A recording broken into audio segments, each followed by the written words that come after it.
Assalamualaikum warahmatullahi taala wabarakatuh.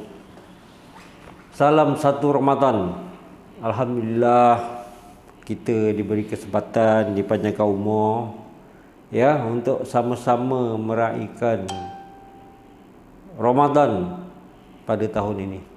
Jadi saya nak bertanya sikit sebelum saya meneruskan. Suara clear Tolong komen. Suara clear. Boleh tolong beri feedback sama ada siaran kita pada hari ini loud and clear. Maklumlah bulan puasa ni kan, hari pertama pula tu. Ya, Tuan Anwar Aminun. Suara clear, alhamdulillah. Okey, maka saya akan teruskan. Assalamualaikum warahmatullahi taala wabarakatuh. Salam satu Ramadan kepada semua sidang penonton yang sama-sama mengikuti kisah 12 tiga suku. Ya, ini sepanjang Ramadan ni kita akan bersiaran pada pukul 12 tiga suku, 12.45 tengah hari ya, sebab malam kita nak bertarawih. Alhamdulillah. Ya, ini satu channel ataupun satu platform untuk kita menyediakan berkongsi tentang kisah-kisah suka dan duka urus pusaka yang berlaku dalam kehidupan masyarakat kita. Ya, tolong like dan share supaya boleh dikongsikan dengan seramai mungkin umat Islam di luar sana. Jadi pada hari ini saya akan berkongsikan berkenaan dengan dua kisah, kisah adik manis dan kisah adik sedar dari koma. Ya, ini bukan kisah urus pusaka, tapi ini lebih kepada kisah perancangan pewarisan, tetapi adalah natijah daripada kisah-kisah urus pusaka yang klien ni pernah dengar lah sebelum ni. Okey, saya mulakan dengan kisah yang pertama, kisah adik manis. Ini memang klien saya ya. Tahun lepas klien adik manis ni seorang yang memang manis, perempuan lah perempuan manis, ibu muda, senyum dia manis, cakap pun manis, orang dia memang lemah lembut, memang adik manis lah. Jadi tahun lepas dia menghubungi saya untuk bertanya berkenaan dengan perancangan pewarisan ya. Jadi macam biasa saya akan bertanya kepada prospek ya, apa yang menggerakkan mereka untuk membuat perancangan ya, terutamanya lebih-lebih lagi orang yang masih muda. Jadi klien ni, adik manis ni memberitahu saya bahawa minggu sebelumnya rakan sepejabatnya, perempuan juga, muda lagi, bawah dalam 30-an, meninggal dunia. Ya. Jadi kesan daripada rakan sepejabatnya yang meninggal dunia, maka dia terfikir dan tergerak.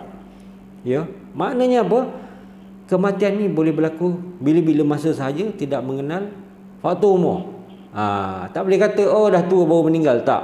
Ya, muda-muda, apa yang berlaku kepada klien ni di depan matanya, ya, rakan sepejabatnya. Jadi dia membuat perancangan hibah ya untuk kedua-dua anak perempuannya yang masih lagi di bawah umur. Jadi pada bulan lepas maka kita pun menandatangani majlis tanda tangan dokumen hibah. Biasanya kalau buat tanda tangan hibah ni ialah kita ada akad pemberi, akad penerima dan sebagainya, maksimum pun dalam 45 minit. Kalau seorang pemberi dan seorang penerima ya 45 minit.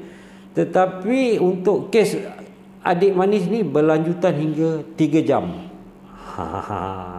Sebenarnya hibah signing tu sekejap saja, tetapi kemudian saya dan klien dan juga suaminya duduk berdiskus ya berkenaan dengan hal-hal urus pusaka. Ya, maka timbullah cerita mengatakan bahawa harta pusaka arwah atuknya ya belum lagi diuruskan.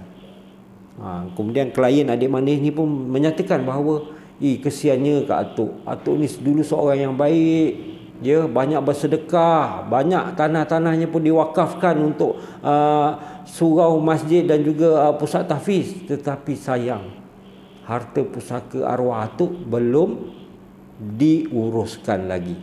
Okey. Kisah yang kedua. Kisah yang kedua ni berkenaan dengan, okey, ini bukan klien saya, tetapi saya telah ditugaskan, telah diamanahkan untuk melaksanakan majlis tanda tangan hibah klien ni ya, di Port Kelang ya. Bila sampai saya tengok pasangan suami isteri ni pun muda. Suaminya baru berumur 36 tahun dan isterinya juga 34 tahun. Ada 2 anak juga dan kedua-duanya masih kecil. Jadi selepas majlis tanda tangan hibah tu, saya seperti biasa, saya ni peramah kan, suka bertanya. Jadi saya tanyalah kepada klien ni, apa yang trigger ya? Saya tengok adik ni, saudara ni masih muda lagi kan. Apa yang trigger untuk membuat perancangan awal-awal ni? Dia pun bercerita. Pernah satu masa, beberapa bulan yang sebelum tu, dia pergi bekerja, menunggang motosikal, aksiden. Ya, aksiden, kemalangan. Dan dia koma selama 3 minggu. Adik ni koma selama 3 minggu. Jadi apabila beliau sedar pada minggu yang keempat tu, perkara pertama yang terlintas di fikiran dia adalah dia nak buat perancangan pewarisan untuk anak-anak dan isterinya. Maklumlah, anaknya kedua-dua bawah umur, ya, isterinya pun suri rumah sepenuh masa, ya. Itu perkara pertama yang terlintas di fikiran dia setelah sedar dari koma. Jadi okey, apa yang saya boleh kongsikan pada tengah hari ini ya. Ya, pertama, perbezaan antara dua kes. Dia ada perbezaan ya. Yang pertama ni kesedaran untuk membuat perancangan ni timbul apabila rakan baik sepejabatnya meninggal dunia. Kemudian yang kedua pula, berlaku kepada diri sendiri kemalangan koma, apabila sedar dia terus tergerak untuk membuat perancangan. Jadi persoalannya, saya nak tanya kepada sidang penonton ya. Semua orang mengalami peristiwa ya ataupun takdir yang berbeza. Ya. Kita sama-sama tanya, setakat manakah takdir yang berlaku kepada kita tu baru menggerakkan untuk kita membuat perancangan ni? Adakah cukup dengan pengalaman orang-orang di sekeliling kita ya, kita nampak banyak kes pergaduhan, perbalahan sesama waris disebabkan harta pusaka ya di keliling kita, ataupun perlukah kita sendiri mengalami masalah urus pusaka ya baru nak bertindak, ataupun yang terakhir dah meninggal. Kalau dah meninggal memang tak bolehlah nak bertindak ya. Itu pengajaran yang pertama.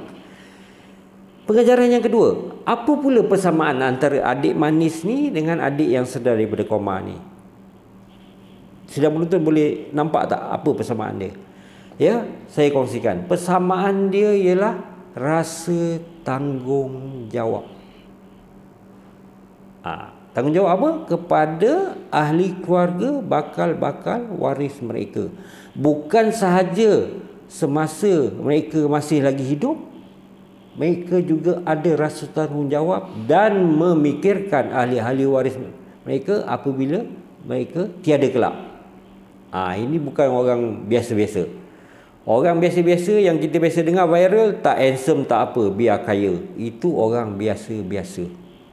Ya. Orang luar biasa apa dia? Dia bertanggungjawab kepada ahli keluarga mereka semasa mereka hidup dan bertanggungjawab ke atas waris mereka apabila mereka tiada. Dengan apa? Dengan membuat perancangan pewarisan awal-awal. Ya. Jadi itu saja yang dapat saya kongsikan pada hari ini, kisah berkenaan dengan adik manis dan juga adik sedar dari koma ya. Kita akan bersiaran lagi pada waktu yang sama besok dengan kisah yang lain ya, perunding yang lain. Dan insya-Allah tuan-tuan dan puan-puan sidang penonton akan bersama saya lagi pada minggu hadapan ya, pada hari Selasa minggu hadapan dengan tajuk pemangsa yang jadi mangsa. Kita rasa pada mulanya dia ni nampak seperti pemangsa, ya, tetapi sesuatu telah berlaku, rupa-rupanya kita sedar bahawa dia ni sebenarnya yang menjadi mangsa. Itu memang satu kisah yang insya-Allah menarik. Kita akan sama-sama pada waktu siaran yang sama pada minggu depan bersama saya Zulhazmi Ilyas, Jurutera Pusaka. Dan memandangkan hari ini adalah hari pertama kita puasa Ramadan, jadi rasanya tidak salah kalau saya nak mengingatkan sidang penonton, ya, ambil sedikit masa untuk membuat menghadapi waktu ataupun membuat persediaan untuk berbuka. Kerana apa, ya? Kita ambil lebih masa berada di meja makan ataupun di hadapan hidangan yang untuk kita berbuka nanti, dan berdoa. Kerana pada waktu itu merupakan salah satu waktu yang paling mustajab untuk berdoa, ya, jangan lupa, ya. Jadi sehingga bertemu lagi di lain siaran, saya sudahi dengan wabillahi taufik wal hidayah. Wassalamualaikum warahmatullahi wabarakatuh.